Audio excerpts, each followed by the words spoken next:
Bonjour et bienvenue dans cette première vidéo de la série Rencontres sauvages, série d'images que j'ai rassemblées dans mon calendrier 2020 et nous sommes en janvier et donc l'image du jour c'est le lutin des bois et donc c'est un petit écureuil roux. Pourquoi j'ai choisi cette image? Premièrement parce que c'est la première photo animalière d'un animal sauvage sérieuse que j'ai pu réaliser et j'ai eu beaucoup de chance de cette rencontre. Je vais justement vous raconter un petit peu ce qui s'est passé. Je trouve que cette photo est réussie dans le sens où déjà l'animal m'affectionne particulièrement, mais ensuite elle a une certaine construction, si on veut, dans la composition avec un mouvement. En fait, on peut deviner le mouvement de l'animal qui a presque envie de nous sauter dessus.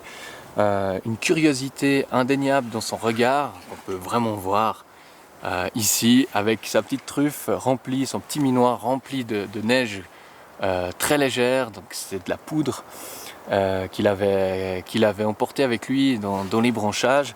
Et donc cette photo avec ce contraste, ces petits pinceaux sur ses oreilles dressés parfaitement à la verticale, ce contraste avec un peu de vert, un peu de blanc, donc ça donne vraiment l'ambiance, l'atmosphère qui régnait à ce moment-là dans la montagne en janvier, avec ce petit écureuil curieux qui venait voir qui était son observateur. Alors voilà ce que j'ai aimé vraiment faire dans cette image. Et puis particulièrement, je vais raconter comment cette image a été réalisée. Voilà, donc en fait, je fais de la photo animalière depuis une année, donc ça faisait quelques semaines seulement que j'avais commencé. Je suis issu de la communication, j'ai fait une école d'art, donc je connais la photographie, j'en ai fait aussi beaucoup, mais jamais professionnellement. Et puis j'ai toujours été passionné par la nature, les hauteurs, j'ai fait beaucoup d'alpinisme. Et donc maintenant je reviens un petit peu dans la sphère, on va dire, biodiversité, qui m'intéresse énormément et j'ai décidé de me spécialiser là-dedans et de me spécialiser dans la protection de la biodiversité et des milieux naturels. Et voilà donc pourquoi cette image a été créée, c'était vraiment le lancement de tout ça. Je pourrais expliquer avec d'autres vidéos, probablement qui sont mes influenceurs, parce que j'ai beaucoup de gens autour de moi qui gravitent et qui m'ont influencé mes idées, mais aussi mon inspiration, qui m'ont influencé également à changer un peu de vie et à découvrir des choses nouvelles et pour moi participer à une cause qui vaut vraiment la peine d'être vécue aujourd'hui à mon sens. Voilà, donc là on va parler de cette image. Donc je me promenais dans les bois, c'était déjà très tôt le matin, je me souviens vers 7h du matin, 7-8h, en hiver, en janvier, il fait complètement nuit. J'avais mon appareil photo avec moi et puis je me baladais dans la forêt, en dessus de chez moi en Valais, qui se situe entre 1600 et 1800 mètres d'altitude. Il venait de neiger la nuit précédente, donc pendant la nuit, et donc il y avait un sol saupoudré avec 5-6 cm de neige, parfaitement légère, parfaitement sèche. Et donc le bruit des pas quand je marchais dans la forêt était vraiment très très feutré, on n'entendait presque rien. Et donc je continue à m'avancer en fait dans la forêt, sans lumière parce qu'il ne faut pas effrayer les animaux. Donc, je me suis fait surprendre certainement par un chevreuil qui m'a aboyé dans le noir juste avant le moment qu'il sorte. Donc voilà, c'était pas très malin de ma part, mais j'ai été très doucement, très vigilant aussi. Et tout à coup, le soleil se lève, donc je marche pendant 1 heure en tout cas, et le soleil se lève et éclaire les cimes des arbres. Les arbres là-bas, c'est les mélèzes, c'est des épicéas un petit peu, beaucoup de sapins. Et donc ce paysage complètement blanc avec cette poudre sur les branches, c'était juste magnifique.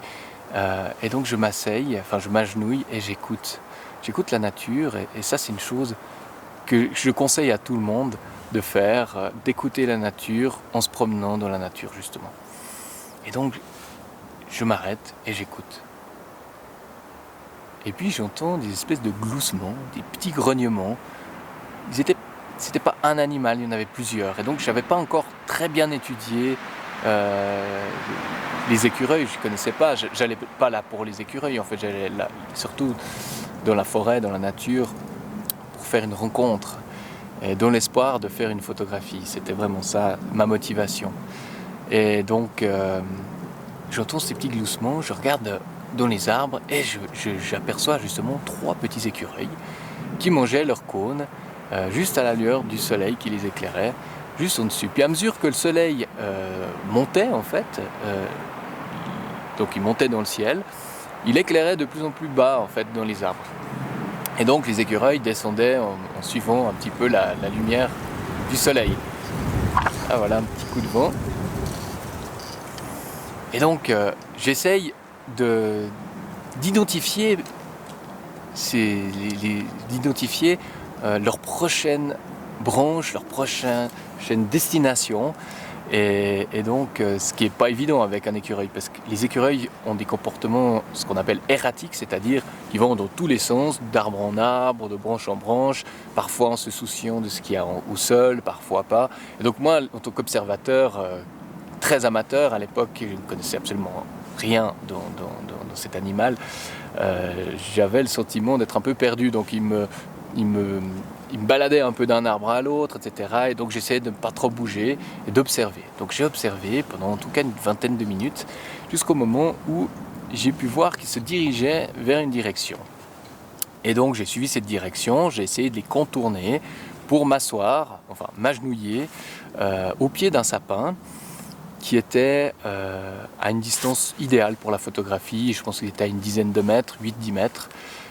Saupoudré avec des branches parfaitement saupoudrées de neige, immaculé, c'est le mot que je cherchais. Et donc j'espérais que l'écureuil allait passer par cet arbre et descendre directement sur ces branches pour pouvoir, ou sur en tout cas une branche, pour essayer de décrocher une photo. Et donc tout à coup, l'un d'eux se décroche un peu du groupe et, à ma grande surprise, vient me retrouver. Et ça, j'ai trouvé, ce moment était juste formidable. C'était incroyable de pouvoir se rendre compte que tout à coup, on devient la curiosité de notre propre curiosité. Et j'étais complètement figé, parce que même si c'est un petit animal, quand il vient nous retrouver, c'est quand même assez intimidant, parce que ça veut dire déjà qu'on a été démasqué. Alors ça, je l'imaginais bien, mais la vérité, c'est que quand on se sent observé, on rentre dans un mode un petit peu différent de fonctionnement. Et donc, il descend la branche, je saisis mon appareil, et il se poste juste devant moi, à hauteur d'œil, hein, vraiment à ma propre hauteur. Il me regarde fixement, et là, je le cadre et je déclenche une petite rafale avec mon X-T2. Et je le vois là, ses petits yeux, sa petite truffe remplie saupoudrée de neige. C'était juste fantastique avec ses petits pinceaux verticaux, magnifiquement bien disposés, c'est très symétrique. Et donc, il me fixe comme ça pendant 3-4 secondes et il part. Et voilà, donc j'arrive à la maison, je dérush et je découvre cette photo. Cet instant figé, assez unique. Et voilà, pour moi, c'est une de mes photos préférées pour toutes ces raisons. Pour toute l'histoire qui s'en accompagne. Pour l'histoire également, le début, le lancement en fait de toutes ces histoires part de cette première rencontre. Voilà, donc quoi dire de plus sur l'écureuil ? L'écureuil roux fait partie de la famille des rongeurs et donc il mange essentiellement des noix, des noisettes, des graines, des faines, mais il est également un peu carnassier, donc c'est un omnivore. Il peut manger volontiers il mange volontiers les œufs des oiseaux, par exemple. C'est un animal qui peut vivre jusqu'à 7 ans en milieu naturel, donc qui a quand même une certaine espérance de vie, et qui peut se reproduire suivant, si le climat lui est favorable, jusqu'à 2 fois par année, donc au printemps et à la fin de l'été. Donc c'est assez surprenant ça aussi pour un petit mammifère. C'est un animal qui vit, je ne suis pas encore déterminé s'il vit en famille, ou en tout cas il vit en groupe, donc il est quand même assez grégaire. C'est pas un animal solitaire. La plupart des fois que je les vois, s'il y en a un, l'autre est pas loin, donc ils sont souvent un petit peu en attroupement.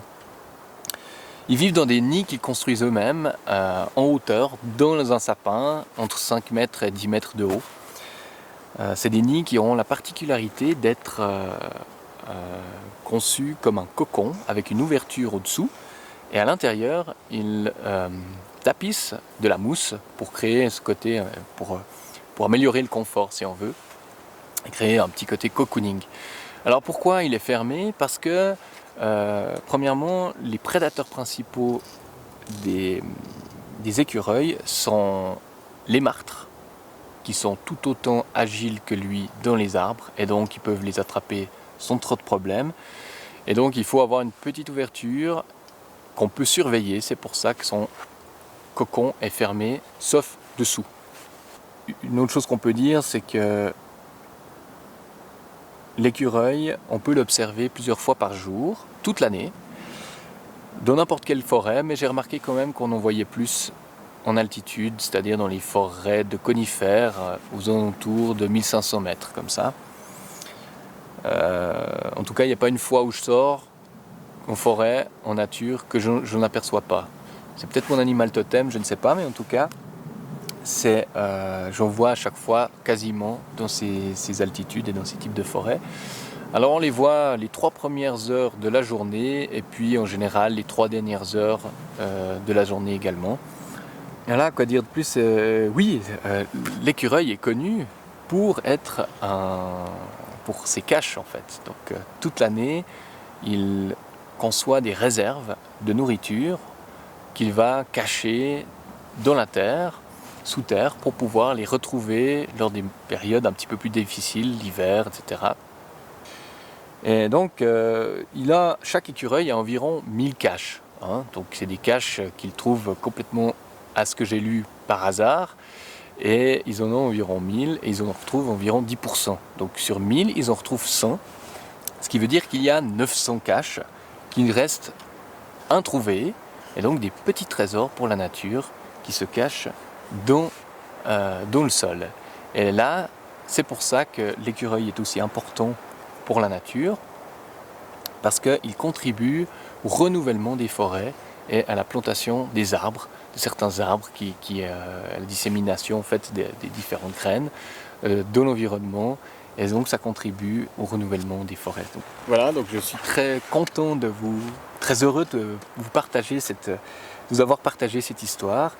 Et n'hésitez pas à me déposer vos questions, vos commentaires ou remarques directement en bas dans les commentaires.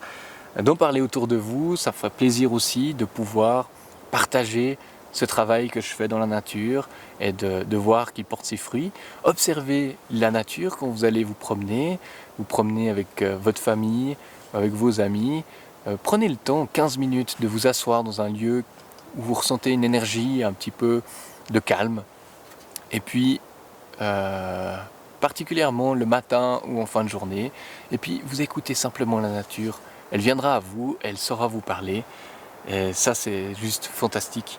Alors voilà, je vous souhaite de belles rencontres et de vous voir bientôt dans la prochaine vidéo que je vais vous raconter, que je vous présenterai pour le mois de février, avec une rencontre tout à fait particulière du renne du Svalbard, dans une atmosphère et dans un contexte qui était juste fantastique, en pleine expédition en Suède.